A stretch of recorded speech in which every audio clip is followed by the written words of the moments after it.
Welcome to the Good, Better, Betterness podcast. We're here to get real about what really matters, not accolades or achievement, not doing more or having it all, but stripping away the extras so that you can be more present, more grounded, more rested, and more you. We're your hosts and co-founders of Racialized, Denise and Kayla.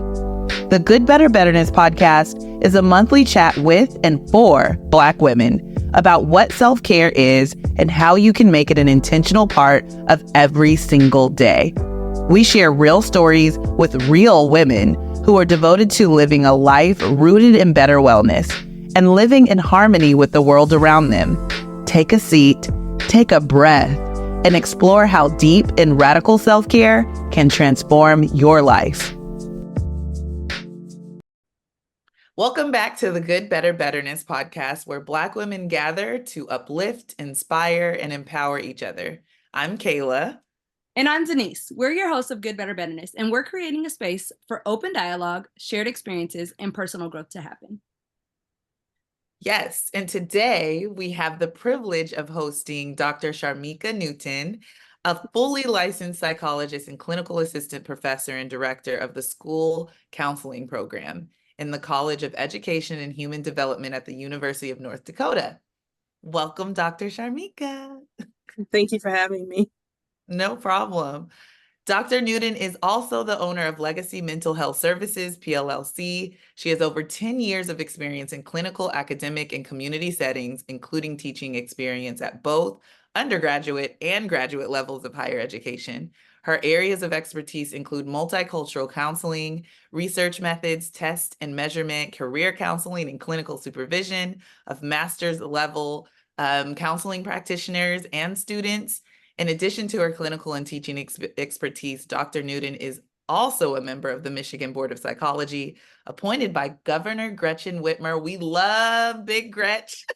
Big Gretch. I'm an ex-Detroiter. I used to live there for 3 years. So yes, that is amazing. She was sought after psychology expert. She really is featured in prominent magazines and newscasts, including NPR, Newsweek, SiriusXM, and Essence magazine. Dr. Newton is an appointed member of the American Psychology Association Advocacy Coordination Committee and an elected member of the Executive Council for Division 45, which is a society of race and ethnic studies for the American Psychology or Psychological Association. So that is Dr. Newton. That is who we have in our presence today, which is amazing. And we feel so honored and privileged to welcome you. Thank you both for having me. Welcome to the show, Dr. Newton. We're thrilled to have you on the show for sure. Thanks. All right. So we like to start things out before we dive in, right? Because your book and workbook it goes deep. But before we dive into some of the deeper topics here that we have set for the evening, we like to just start with a nice little icebreaker. This segment is called Who Said That? So what we're going to do is we're going to read a quote. It's from a powerful Black woman, and you have to guess who said it. Okay. Yes, let's do it. I'll do my best. It'll be fine. This one, I have a feeling you might know this one. Okay. The quote is, "Your crown has been bought and paid for. Put it on your head and wear it." Maya Angelou? Absolutely. Yes. So I figured you might know that. It was a little, you gave you a little bone, but that book, that quote does appear in your book on page 73. The book that we're referring to is Black Lives Are Beautiful, 50 Tools to Heal from Trauma and Promote Positive Racial Identity. Can you just share before we hop in, like that quote, what does that mean for you? Because I know that that's kind of like a little mini activity that's in the book. What comes about when you actually think of that quote? When I think of it personally as a Black woman, it's really the idea that we are royalty, and that we are special and that we matter.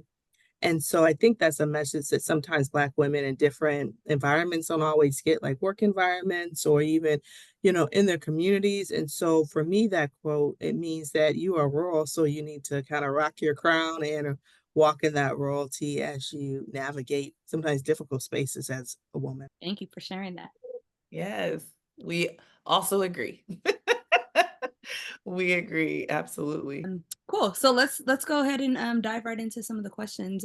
Your book, Black Lives Are Beautiful. I'll just paraphrase the headline there. It's more than just a workbook, right? It's really tracks the journey of how the concept of race really came about. Can you share kind of the pivotal moment that inspired you and Dr. Steele to create this immense resource? So we started working on it around the time of the murder of George Floyd. We had been working on some other projects, and we said, there's a lot of hurt going on in the Black community, and we need a way to heal. And we wanted to provide a tool, but because we know a lot of Black folks, they won't go to therapy, but they may, read the book as a step into therapy, because we think that the best way to receive help is through therapy. But we wanted to provide a resource for individuals who were impacted by racialized trauma and who were working to build like their identity as Black Americans. And so we started writing around the time of the murder of George Floyd, and we just kind of continued it. And so it was those like social, political events that were going on that really inspired the book and inspired us to write it. In addition, as we started working on it, we started recounting numerous experiences of clients that we had worked with who had experienced racialized trauma, and maybe they didn't know the name of it or know what they were experiencing in their body. And so it came from like our clinical work, but then also just some of the political things, social things that were going on during that time frame.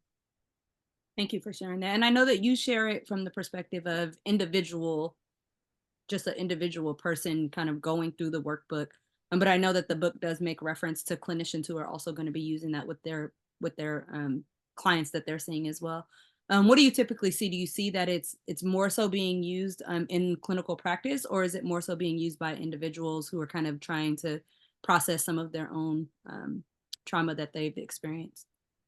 Yeah, we found that it's been used in both avenues, that you can use it individually, just like if you're not a clinician, you're just a Black American looking to build um love your Blackness and build self-esteem and maybe work through trauma, racialized trauma that you've experienced. But we've also had numerous clinicians begin to use it in their private practice work and outpatient mental health settings.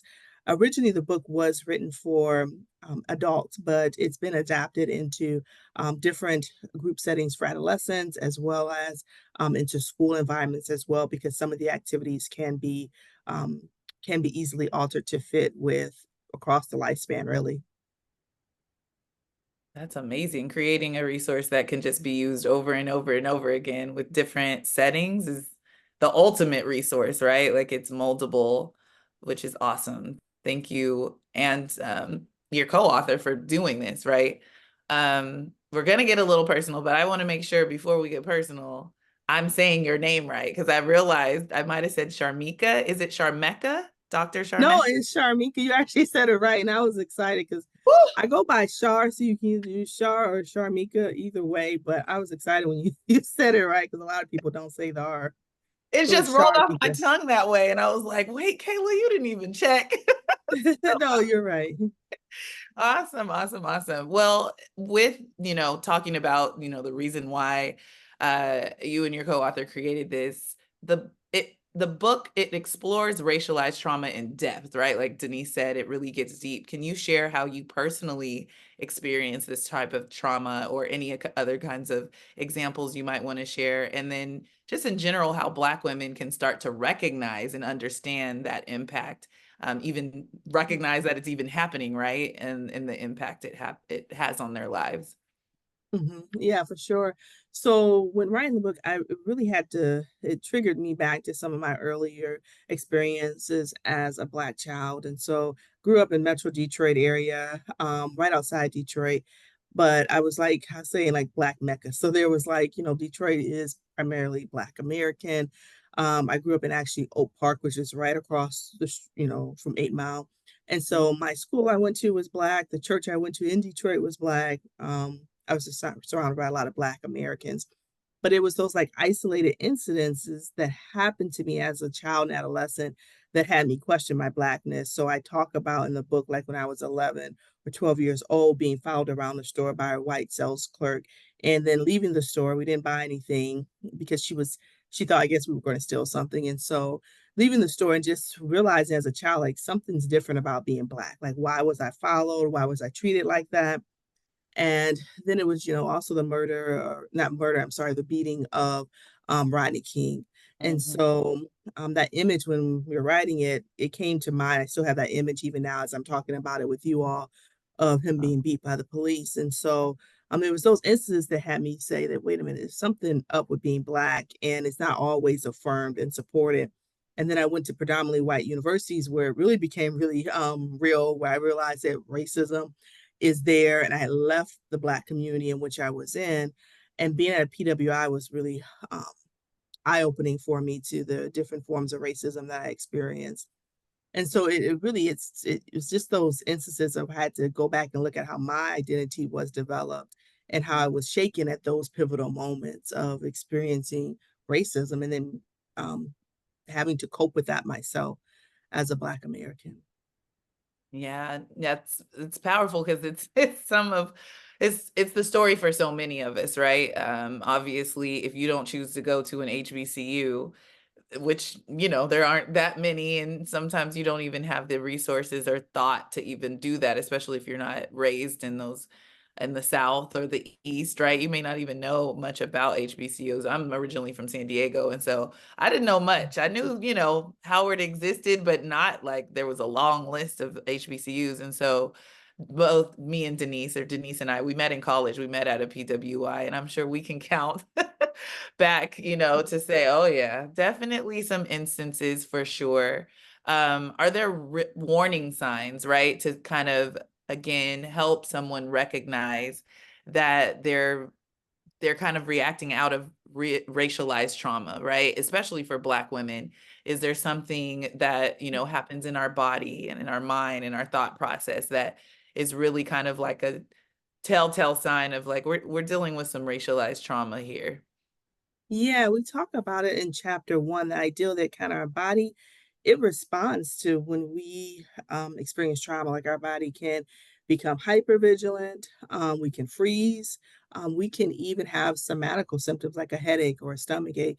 And that was part of what I was talking about when we talked about the clients that we work with. We would have clients that would come in, they were like, when I go into work, like I physically feel sick. I have physical symptoms of being in an environment that is racially toxic for me.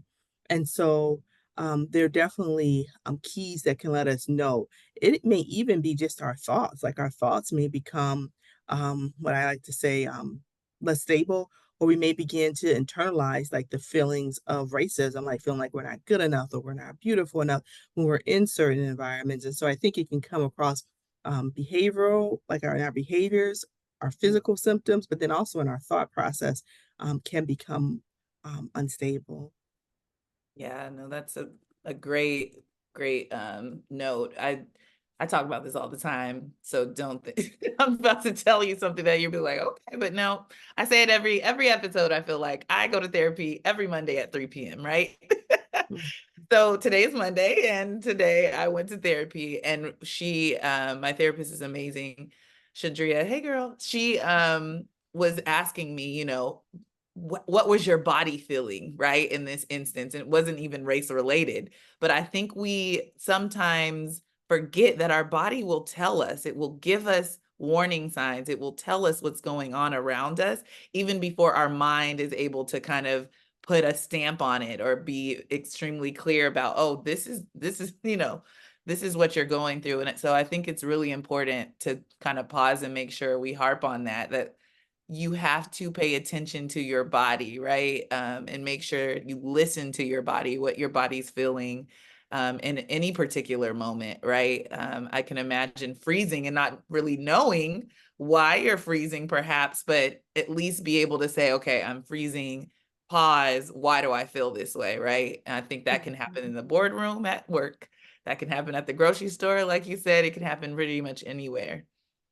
Yeah, I was gonna just add in as you were talking, it made me think about, I have this saying that many times we in the Black community, we do aftercare. So after I've gone to the doctor and I'm, experiencing physical symptoms, or after I'm not showing up with family and friends the way I want to show up, then we seek out care. And really, the spirit of the book is about self-care. Like before you get to that point of, needing to see your doctor, like let's be intentional because it's power from being intentional about taking care of ourselves and understanding like what we are experiencing within our body. So doing that self-care versus, now your body's gone through a lot of wear and tear and now you're going to seek help. And so I think that's so important for us to do as a Black community. Absolutely. That's why we exist, right? As Betterness Mhm. Box, and just a Betterness brand. That is hopefully what we are adding to, all of the different folks that are dedicated to this. And so we're honored to be alongside of you in this work in our own way, but definitely, definitely important to recognize. Thank you for that. I just want to add one little thing to what you guys were saying. It's the lack of affirmation of it oftentimes will start to have different things start to arise in your body as well. So I was just like looking at the cover of the book and then like literally at the introduction, right? Black lives are beautiful. Black people are beautiful. You are beautiful. Those are the first three statements that you guys really make in this book. And those three statements alone will have some people like people feeling things in their body already. You don't even have to go to page 2, 3, 4, right? Because of the lack of that type of positive affirmation and proclaiming that Black lives are beautiful and that we matter, that you guys are just stating very, very directly. So when you guys were saying that, that kind of like rose to me, like it doesn't take much to start doing the work. When you start reading the positive affirmation, what does that bring up, right? You can almost reverse engineer some of this stuff too, because of the fact that we lack it so much in our daily life. A lot of times the affirmation of the fact that we matter and that we are beautiful. So that kind of came to me when you guys were talking about that. I'm switching gears just a little bit here. The workbook addresses the need for culturally sensitive clinical practice as well. What kind of training and support do you believe that is essential for clinicians to develop the cultural competence that's actually needed to address some of these concerns with their clients that they may be seeing in their office? Mhm. Yeah, no, that's a great question. I think the first thing is we have to own our stuff. And so, like clinicians who may be white American have to own like privilege that comes from being white American and the fact that they have a different lived experience that many times, not all the time, but many times it may not include the forms of oppression that Black Americans have experienced. And so I think first you have to gain self awareness of what am I bringing into the counseling room? Because what you bring into the counseling room can cause clients to back away from treatment. Like if you're bringing your own bias or you're bringing a lack of sensitivity or appreciation of different cultures. So I think the first thing is being able to do your own work. And that can come from reading, that can come from continuing education credits, it can even come from just exposing yourself to different people, not living so, isolated, um, but exposing yourself to different people and doing our own work, I think, is the first part of it. And then the second part of it is to engage in building your skill set so that you can broach issues of race. Because when we look at the research, a lot of times clinicians they're scared. I don't want to offend, or they may even feel guilty about having, privilege and so they don't know how to navigate it. But developing broaching skills, Dr. Norma Day Vimes out of Johns Hopkins University talks about broaching, has a lot of articles out there. So starting there, how do I even, bring race, ethnicity into the counseling room and doing so in a way that you're acknowledging like similarities and differences between you and your clients. I think those are some of the key things and demonstrating cultural humility that you don't ever arrive, like I never arrive, no one ever arrives at being culturally sensitive or culturally aware. It's like a lifelong journey if you're really committed to doing the work as a clinician. That That is so wonderful. On the flip side of that, what are some of the questions or just like resources that are out there for somebody who's maybe looking to potentially go to a new therapist or a new clinician?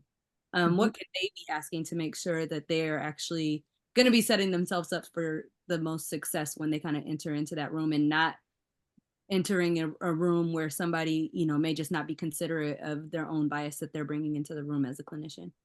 Mhm. Yeah, so if you are someone who is looking to seek therapy, I think don't be scared to have the conversation. Ask your clinician or prospective clinician, like, how do you address issues of race, ethnicity, and culture in your treatment? What sort of interventions or what sort of, treatment methods do you use to help me as a person of color? I think that that's important.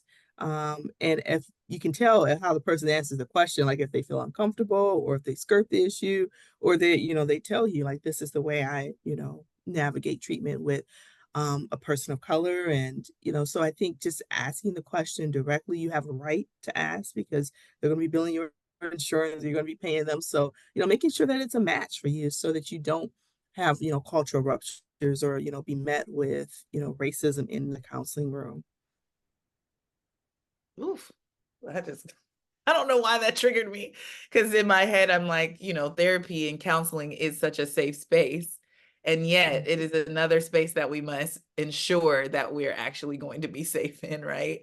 But it's so key because if we don't do those things and do our due diligence on asking those questions and advocating for ourselves, we could probably end up getting more, right? More traumatized, more hurt, right? Leave with terrible thoughts about yourself, et cetera, especially if you enter into that open and wanting to learn and someone has, almost an ulterior motive. It could be completely what's it called? And so daunting, but just advocate for yourself, right? Ask those Mhm. questions. Be very, very cognizant. And, when I think about my therapy journey and the therapy journey of those around me, I think about it as literally being a journey where you learn trust just like any other relationship, right? It's not like you go straight in and you're Mhm. completely open. It does take a while for you to have trust, whether that person is black, white, whatever they are, right? So I think that's key too. And then that's almost like a going right back to listen to your body, right? Some of that uncomfortableness could be actual work that you're doing, but listen to your body about, okay, is it coming from this person, right? Is it coming from the counsel I'm getting? And the help that I'm seeking, or is it coming from, this person doesn't feel right, and Mhm. trust yourself. And I think that's important, especially again for Black women. We're always trying to do everything right. It's like Mhm. choosing another therapist after you started is not a failure, sis. Go and get another one. Mhm. Yeah, and I think that's normal. Like myself, even as a Black American, I'm not going to be a match for everyone just based off my training, based on how I approach therapy. It just may not be a match, and that's okay if it's not a match. I like what you said about it doesn't make you a failure. It's just the ideal of finding someone who can appreciate and get you so that you're able to get the healing you need. And a mature therapist will understand that, and it won't be, an issue if they're mature and they understand that that's how therapy works, that everyone won't match. That's right. Everyone won't match. Listen, it's like when we should create an app. It's like swipe left, swipe right. Let's try this one. Ah, that's hilarious. Okay. So as we talked about, right, this journey of healing, it can be challenging, what it looks like to choose a therapist, all the things. What advice would you give Black women who are struggling to overcome and kind of really that resilience piece of it, right? The racialized trauma and build resilience. I think resilience is kind of already built into our fabric, honestly, but women who are trying to understand what that looks like, the practical ways of actually overcoming the traumas and build the resilience and really manage maybe the trauma, or not manage the trauma, but manage themselves in their healing process. Um, any other advice that you would give, again, specifically Black women? I think what I would say is it's okay to reach out. Where a lot of times we as Black women, we have this, we have the superwoman cape on and we're out there, being great and saving everybody, but we're not saving ourselves. And so we have to take time to like heal ourselves from those things that have hurt us so that we can show up the way we want to show up for our family, community, whoever we come in contact with. And so I think it's okay for sometimes for us to take that cape off and just to show up authentic, you know, like if you're hurt or sad or whatever, like you don't always have to be strong. It's okay to set with your feelings because I think when you set with those feelings, then you can get healing and you can get help. And the other piece of it is you can't get help if you just keep everything bottled up. Like if you go outward and allow for some level of vulnerability, then people can come in and they can sow into you just like you've sown into other people probably. And so it's that ideal of it's okay to extend that hand for help. Oh, it's so hard to ask for help for us sometimes. And and Yeah. honestly, I think one of the ways that at least we're trying to help women find that safe space to do that and give them the freedom to do that is create communities. And so we just Mhm. launched the Betterness Society, which we're hoping becomes a supportive environment. But obviously, it's not the supportive environment for every Black woman. So any other ideas around, or are there any ideas how to create, right, what that looks like for Black women, that supportive environment where they can kind of share their experiences and seek help? Because sometimes, one-on-one counseling, great. But I think Mhm. a lot of healing comes from your people that are around you and or groups that you maybe go out and find yourself so that you can heal. Yeah, we talk about that. We have one chapter in the book called tools for community, ways in which you can build community for yourselves. And so I think looking at and assessing like what are the Black organizations or entities within your community that can offer you support and uplift you. And one of the areas we talk about within the book is the Divine Nine and Black Greek life. And you don't have to necessarily be a member of one of the fraternities or sororities, but they offer community-based events. Like I know my sorority, we offer, community-based events that bring people together. And also for youth who may be struggling, like with identities, we have affiliate groups that offer community for individuals. So like using those, historical entities within our communities can be an awesome outlet, getting connected with them. Also, if you identify like as a person of faith, connecting with your church home, that can be another way to build a sense of community as well. Because it's that ideal of being stronger together versus us trying to handle it on our own. I agree. I think historically those have been right where we have found the community, the church, our fraternities and sororities. So I got to pause because I want to know. I mean, which sorority? Oh, I'm a member of Sigma Gamma Rho Sorority Incorporated. Okay, okay. Denise and I are deltas, so I just Oh, want to make awesome. sure. But Awesome. yes, obviously we can definitely, Denise and I are line sisters and we have known each other over 20 Mm. years. There has been a lot of healing, right? Mhm. We're completely different people than we were when we pledged and went to college. So I definitely can say that for sure. And whether you're a member or not, I love that tidbit about you can still find community in those, right, those areas, in those events, those community events that happen. Um, they're literally made for the community. So I think that's beautiful. I think Black women find themselves, especially being at a different like socioeconomic level now, we have the ability to travel a little bit more, to vacation a little bit more. And I think Mhm. some people initially use it as like an escape kind of thing, right? Or they're doing it because they saw it's something cool to do on Instagram. So they're going to take a trip somewhere to Cancun or Mexico. And there's like these actual travel groups that are doing it. Homme Noir is one of Mhm. my personal favorites that I love to see. Like they're doing retreats that literally bring women and specifically Black women together to heal and do classes in the morning, right? Meditate in the morning. They're Mhm. eating together. They're living life together. So I think now more than ever, there are safer spaces for Black women to collectively support each other. And I think it's beautiful. We just kind of have to make the step out there and join them. And Mhm. really, I've never heard of it not being, a good experience when we at least try, right? It doesn't mean that it's going to be the perfect match, but at least we're trying for sure. So I think a lot of what we talked about today is really at the individual level, and it's something has happened or some things have happened. How do you start to kind of acknowledge that something has happened, and then what are some steps that you can kind of take to address that? But I wanted to kind of take a step back, right? Because I think your book talks about trauma broadly, but then you also talk about racialized trauma. And I think when you're speaking of it from that perspective, there's a lot that we just experience in life that we can't personally control. We can obviously control how we respond and react, right, to things, which is where I think that your guys' workbook is providing an immense resource from that perspective.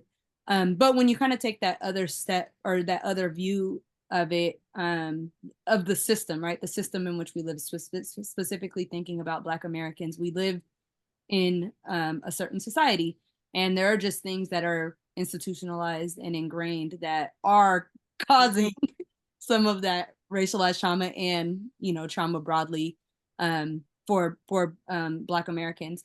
Can you talk about, like, what do you think some of the things are that need to change, or what are the things that we can be doing, policies, programs that we can be supporting that help to start to see a longer tail end of change that reduces the amount of trauma that we're kind of experiencing living in this society to begin with?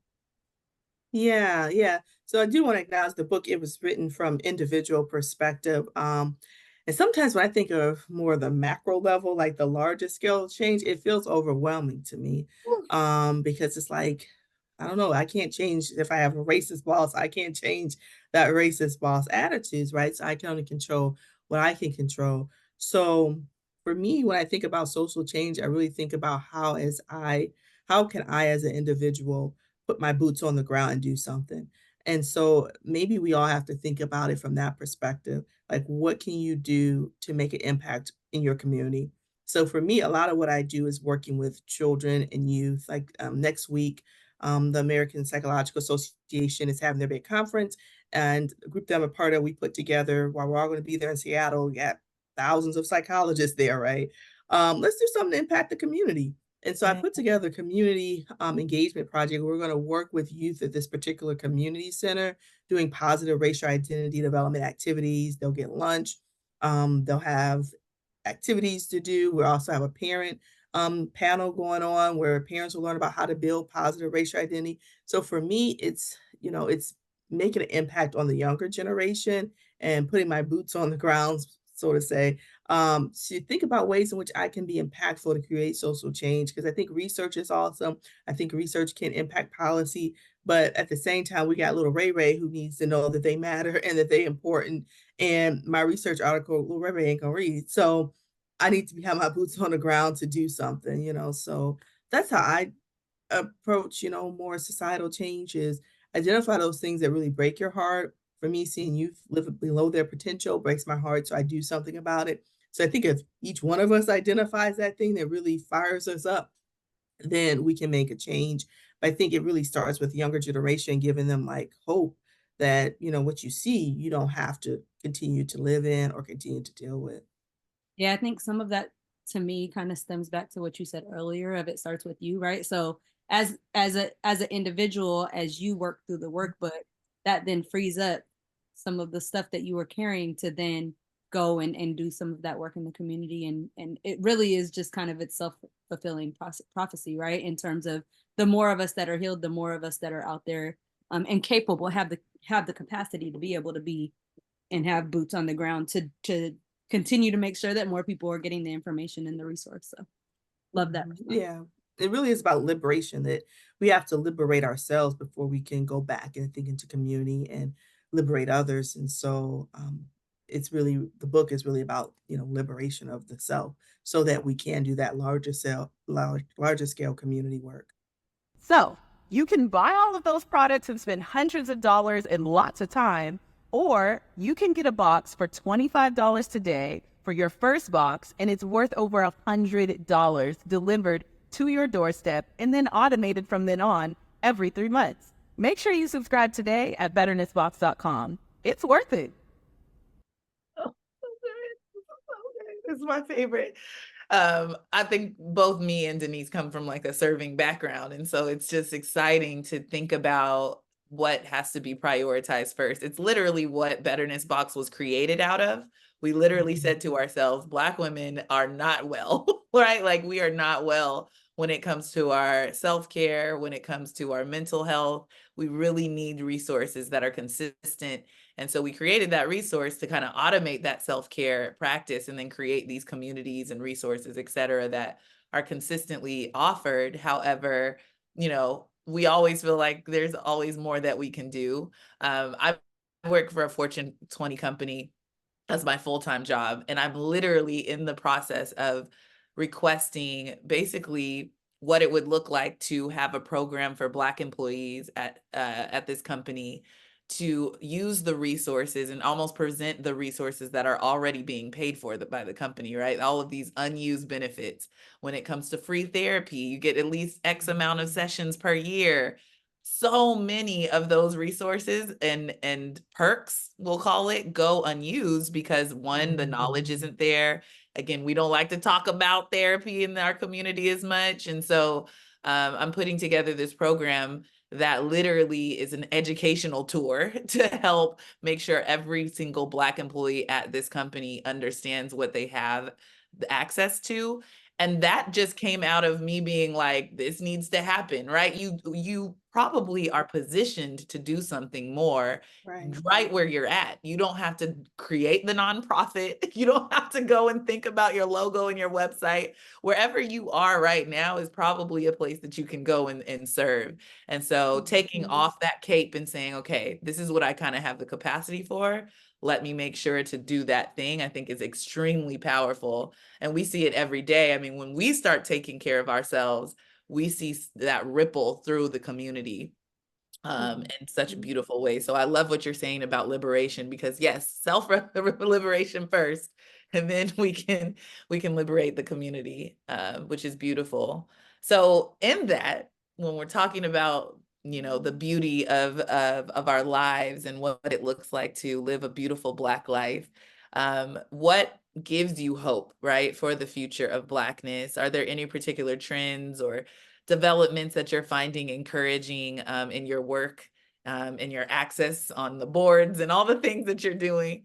Is there anything that you're super excited about as well? Well, I'm super excited that we made that. I'm going to claim it that we are going to have a woman president in a couple months. So I'm super excited about that. I think that gives women voice, and I think it breaks down, stereotypes. I think she will be met with a lot of probably opposition, like Black women are, but I think she's strong enough to handle that. And so I'm excited about that. Um, I'm also excited to see, just through my teaching and training, is that there are white American allies who want to do the work, who want to demonstrate culture, humility, and want to come alongside and help. And so I'm excited to see that as well, within individuals who, like, I train within the profession, who I teach, because we um, in our stuff, the stuff we bring to the room, and to see people actually working on having a more open mindset is empowering and hopeful for me. Girl, we got to talk about it. We got to talk about it, right? Because this just happened, right? And this is literally like history being made currently. I keep saying, if there ever was a time, right? She has been prepared for such a time as this. But can we just very, very, high level talk about the very complex, really, emotions that I feel like every Black American, but especially Black women, went through in the last week, right? This happened with President Joe Biden stepping down from his, nomination to run, and then her being nominated, or at least the presumptive nominee, and then seeing what happened to our sister Sonia Massey, right? And then back to being happy again, because we're like, wow, is this really happening?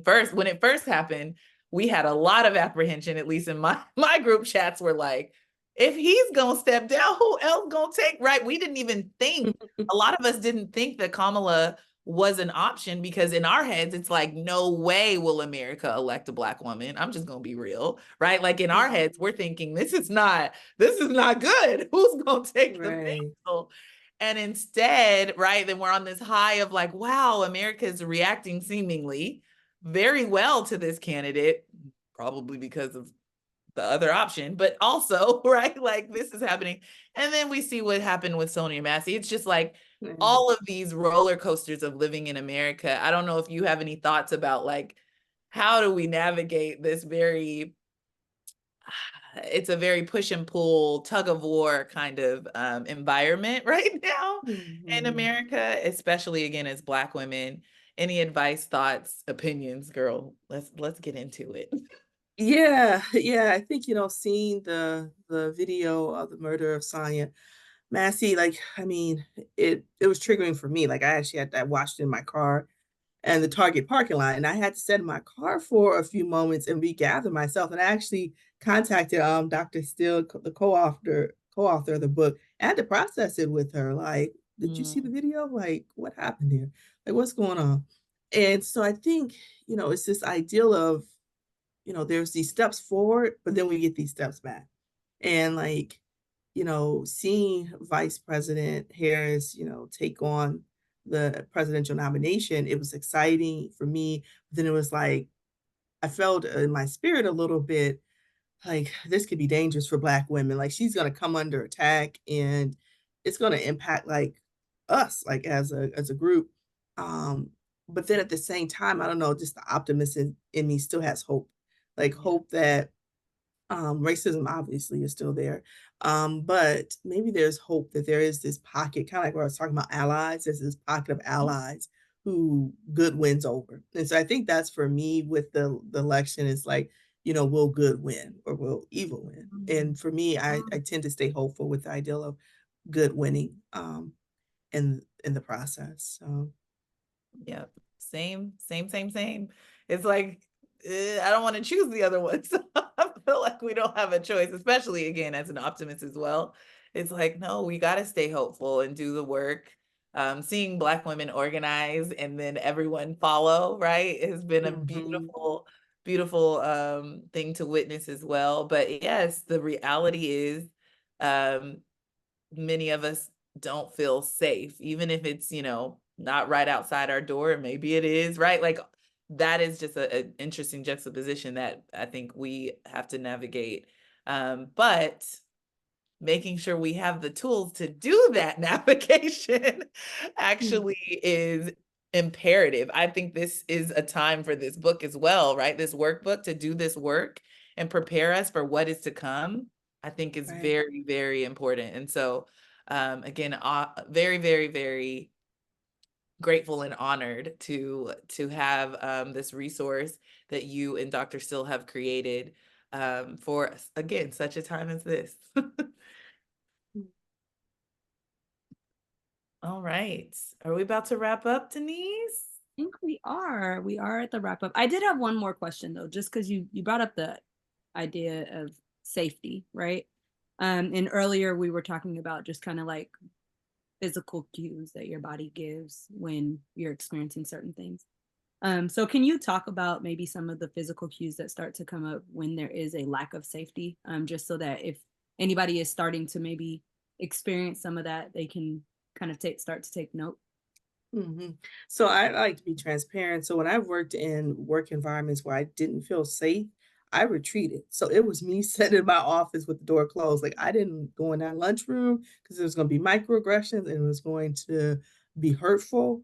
So sometimes it may look like retreating. Like I just check out of work. Like I don't engage with a lot. And so that may be one cue. Another cue, it may come across as being like hyper vigilant. Like you may go into work and you notice that you feel on edge because you're always having to defend your Blackness or you're waiting to get hit with the next microaggression or assault. And so it's like being on edge can be another symptom that an individual may experience.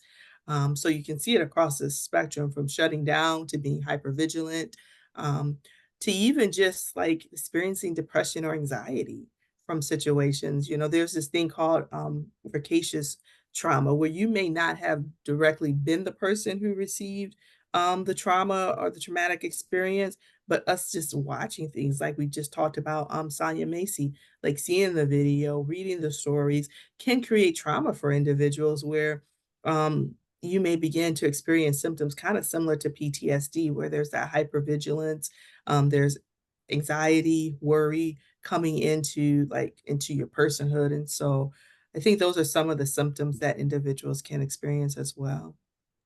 I think I've actually heard that the indirect PTSD sometimes has longer lasting impacts than like the person who actually experienced the trauma in certain scenarios. Mm-hmm. Yep. Wow.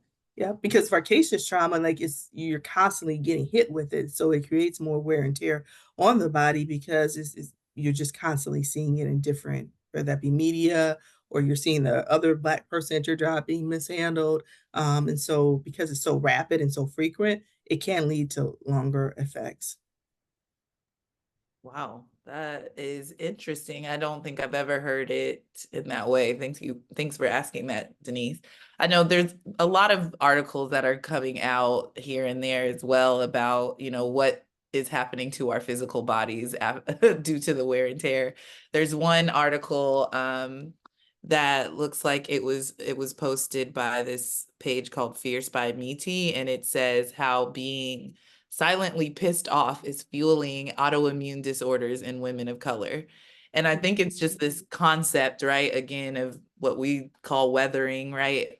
The world is just happening in general to us, being in America especially, but what that looks like in our bodies can show up in completely different ways. I think some people end up seeing those autoimmune diseases. Some people, and Black women, end up having those headaches, perpetual headaches, migraines, right? All of those things. I think all of it is a sign, and we have to take notice of it, because just because one person is experiencing one thing in their body doesn't mean, oh, I don't have that, so it must not be the same thing. You know what I mean? I feel like we have to just pay attention to all of it. It's important. Mm-hmm. Yep. All right. Let's wrap up this amazing interview. I'm so excited for folks to see this. Thank you very much for all of the gems that you've shared today. For those who are just tuning in, this is the book that we've been referring to. It's called Black Lives Are Beautiful: 50 Tools to Heal from Trauma and Promote Positive Racial Identity. So this book is available, I'm assuming, Amazon, your website, and things of that sort. So it should be easily to find. Type in Black Lives Are Beautiful and just see what comes up. The bookshelf hopefully is on the first page, depending on how the SEO goes. But there'll hopefully be some good stuff there for you anyway. And then you'll find the book as well. All right, so we like to wrap up with kind of like a rapid fire question. So there's no right or wrong answer. We know, we're always trying to go to people asking questions all the time and feel like we need to be right. There is no right or wrong answer. Really, it's just conversational, kind of let us know the first thing that comes to your mind. And we're going to go. What is your favorite book besides your own book that you read? I love Minikin's My Grandmother's Hands. Because he talks about like body centric stuff that you can do to heal, like humming and like kind of non-conventional stuff for healing. So My Grandmother's Hands. Right. I love that. I haven't read that, so I'm gonna have to pick that up. What is your biggest pet peeve? Oh, biggest pet peeve. I'm gonna say something real weird. When someone goes to the bathroom, they know they use the last of the toilet paper, they don't refill it. My husband's a repeat offender of that, so that's a pet peeve of mine. Like, you use the last one, just go get another roll. And he knows that it bothers you. He just, what is one thing you can't live without? Oh, my son Grayson, he's 2.5, and he's like my heart. I love that. And do you have a secret talent that nobody knows about? Or I guess few people know, maybe. Few people know about. Let me think. A secret talent is, I think I'm just kind of creative, so I can come up with really creative ideas, but I think people know that. So I don't know. Like what my secret talent would be. I don't know. Maybe some kind of creative idea, right? I love that. Yeah, that I haven't came up with yet. You never know. Exactly. I love that. All right. What is your favorite thing about being a psychologist? my favorite thing is being able to train folks. I moved away from like seeing, I have a small group of clients I still see, but right now I do a lot of supervision and training. So I love being able to train folks, master's level clinicians who want to learn more about race-based issues. I love training because it allows me to feel like I'm pouring into other people, so they can go back out and do effective cultural work with clients. Love that. Extending the work. Absolutely. If you could change one thing about the world, what would it be? There's a lot to change. Girl, Uh, that's why I'm laughing, because I'm like, oh Lord, one. if I could change one thing about the world, um, I guess it would be that people would just extend grace more. And sometimes we as people, we just we'll be done with individuals, or we won't extend grace. We don't know people's stories. You don't know what folks go through, so that there would just be more extension of grace to people. Oh, that's good. One of my favorite books is by Oprah, and I can't remember. I think he's a neuroscientist, and it's called What Happened to You. And it's more about, right, even learning and asking that question versus just like judging what someone has done with their life, whether that be in the prison system or the incarceration system, whatever that is. It's like asking that question first always get you to a better understanding of where someone's journey, right? Especially if they're willing to share it. So I love that. And then for us, it just feels like grace for ourselves. Lord Jesus, Black women, give yourself some grace. Give yourself more grace. All right, Dr. Newton, this has been absolutely incredible. I am so again, thankful. Your wisdom, passion, your dedication, uplifting the Black community, everything you're doing is truly inspiring. So thank you for joining us today. We've learned so much from you.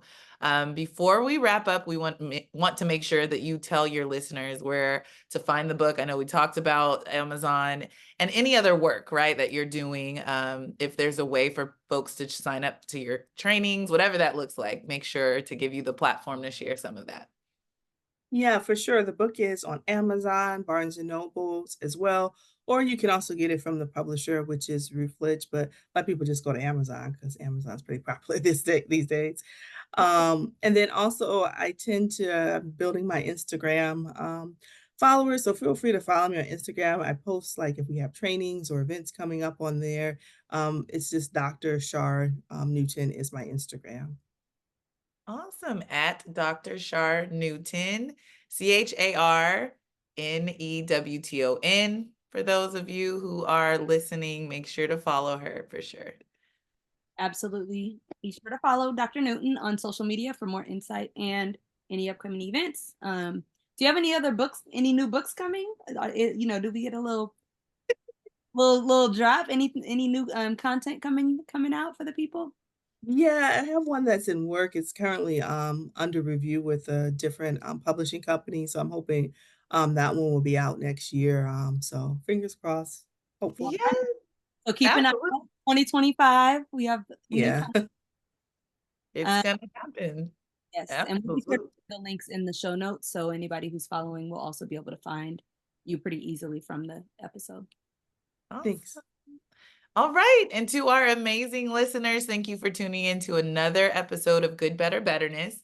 We hope you enjoyed this conversation as much as we did. Don't forget to like, comment, subscribe to our podcast. Let us know when you review that you like these episodes so we can continue to support this work. Your support means the world to us. So help us to make sure to get these messages and content out.